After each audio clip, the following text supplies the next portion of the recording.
नमस्कार, गणादेश लाइव में आपका स्वागत है। क्या बिहार को किसी की नज़र लग गई है? बिहार का दुर्भाग्य देखिए, कोरोना से पूरा बिहार अभी त्राहिमाम है और इस बीच जो है बाढ़ की विभीषिका जो है बिहार के लोगों को इतना कष्ट दे रही है जिसकी कल्पना करना भी मुश्किल है। बाढ़ की तस्वीरों को जब आप देखेंगे तो ऐसा लगेगा कि हे भगवान, इनकी ज़िंदगी को कैसे बेहतर कर सकते हैं, कैसे बचा सकते हैं। बड़ी विकट परिस्थिति में अपना जीवन जी रहे हैं बाढ़ प्रभावित लोग। बाढ़ कोई बिहार में नई नहीं आई है, हर साल बिहार में बाढ़ आती है। बिहार को रोकने पर, बाढ़ को रोकने पर तरह तरह की चर्चा होती है, परिचर्चा होती है, सेमिनार होता है, एक्सपर्ट लोग जाते हैं, राय भी बनाते हैं, लेकिन ज़मीन पर काम नहीं हो पाता है और बाढ़ हर साल बिहार को देखना पड़ता है। और बिहार के लोग इस पीड़ा को किस तरह सहते हैं, ये सोचकर ही जो है मन सिहर उठता है कि आखिर बिहार के लोगों का क्या दुर्भाग्य है। क्या उनका जीवन इस तरह की विपत्तियों से निपटने में ही बीत जाएगा? क्यों, आखिर ऐसा क्यों है? क्यों नहीं हम बाढ़ को लेके हर साल इतना लापरवाही बरत देते हैं और क्यों नहीं एक मास्टर प्लान बना के बाढ़ नियंत्रण के उपाय किए जाते हैं? इस बार भी बाढ़ आ गई और बाढ़ के साथ राजनीति भी शुरू हो जाती है। जानते हैं बिहार है तो कोई भी आपदा विपदा आएगी तो राहत भी काम होता है, राजनीति भी होती है, दोनों साथ साथ चलता है। लेकिन सबसे महत्वपूर्ण बात यह है, ये देखना जरूरी है कि राहत का काम कितना हो रहा है और राजनीति कितनी हो रही है।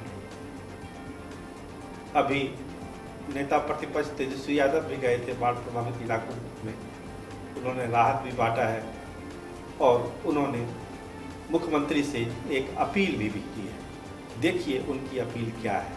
ये सरकार पूरी तरीके से सोई हुई है, मुख्यमंत्री भी नहीं निकल रहे हैं। हम भी उनसे आग्रह करते हैं कि आप निकलिए, आपके पास हेलीकॉप्टर है, आप जो है जायजा ले सकते हैं बाढ़ का हेलीकॉप्टर से। और आपके ना कोई प्रभारी मंत्री नजर आ रहे हैं, कोई मंत्री नहीं, कोई अधिकारी नहीं, सब जो है सरकार सोई हुई नजर आ रही है।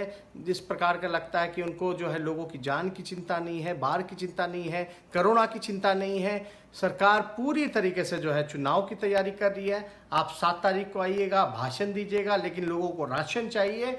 आपके पास हेलीकॉप्टर है, हम माननीय मुख्यमंत्री जी से हाथ जोड़ करके विनती करते हैं कि आप जाइए, प्रभावित इलाकों को देखिए। बेशक आपके पास हेलीकॉप्टर है, उससे जायजा लीजिए।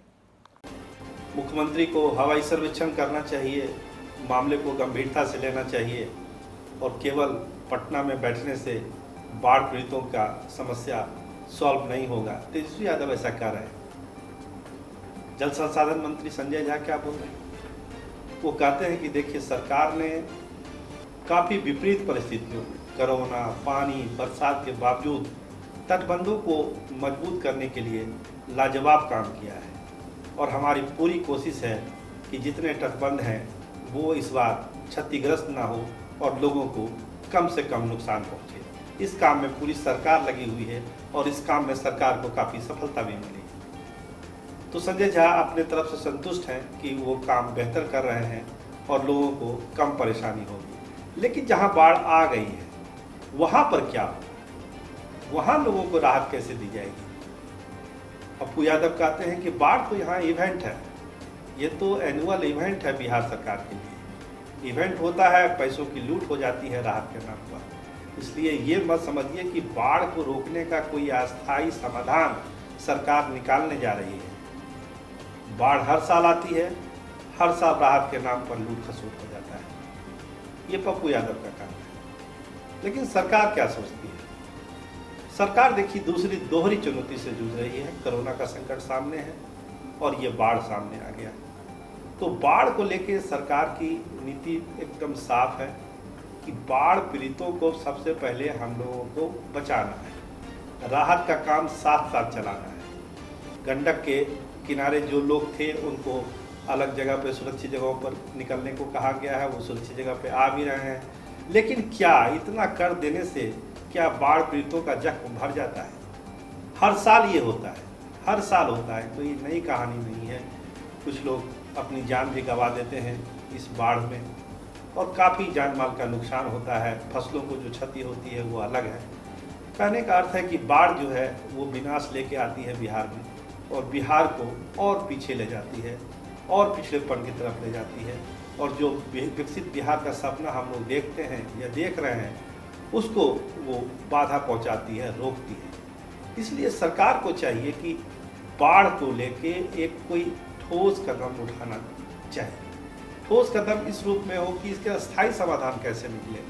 अंतर्राष्ट्रीय मामला है तो अंतर्राष्ट्रीय स्तर पर इसको कैसे उठाया जा सकता है। भारत नेपाल के बीच का मामला है तो दोनों देशों के बीच कैसे तालमेल बैठे कि ये जो बाढ़ जो हर साल आती है वो रोकी जा सके। एक दिन में बाढ़ नहीं रुक जाएगा, एक साल में बाढ़ नहीं रुक जाएगी, लेकिन इसके जो प्रयास है वो शुरू कर देने पड़ेंगे। हम उम्मीद करते हैं कि इस बार जब बाढ़ से और कोरोना से हम लोग निपटेंगे बिहार के लोग, तो बिहार सरकार जरूर एक पहल करेगी कि अगले साल फिर बाढ़ ना आए और कम आए, और जल्द से जल्द आने वाले सालों में बाढ़ को रोकने का एक स्थायी सिस्टम तैयार हो।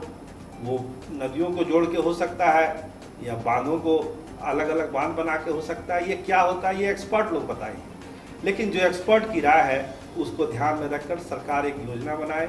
केंद्र सरकार नेपाल सरकार से मिलकर कोई बात करनी हो तो वो बात भी हो, लेकिन बाढ़ का एक अस्थायी समाधान बिहार के लिए, बिहार वासियों के लिए जरूरी है, ताकि विकास के पथ पर बिहार कदम आगे बढ़ा सके। नहीं तो 2 कदम हम लोग आगे बढ़ते हैं और बाढ़ हम लोगों को 4 कदम पीछे धकेल देती है। इसलिए उम्मीद की जानी चाहिए कि जब हम लोग कोरोना और बाढ़ से निपट जाएंगे तो बिहार सरकार जरूर पूरी संजीदगी से इस ओर ध्यान देगी, और आने वाले दिनों में बाढ़ हमको नुकसान ना पहुंचाए, हमको पीछे ना ठेले, इसके लिए एक ठोस वर्क प्लान तैयार करेगी। कैमरामैन राहुल राज के साथ मैं सरोज।